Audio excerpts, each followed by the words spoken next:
Охридскиот регион е заштитен од УНЕСКО, морам само да потенцирам дека оваа влада го донесе планот за управување со УНЕСКО и врз база на тој план се ограничува примената и на урбанистичките планови во Охрид, и ГУПот, и деталните планови во Охрид, и сите општи акти кои што во иднина би можеле да се применуваат, да бидат усогласени со планот за управување за културно наследство на Охридскиот регион, и од тој аспект ние сме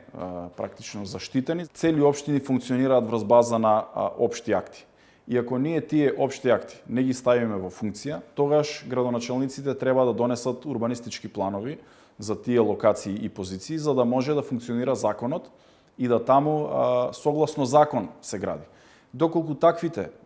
општи акти или носење на урбанистички планови го нема, тогаш се продуцира, можеби, bespravno gradanje.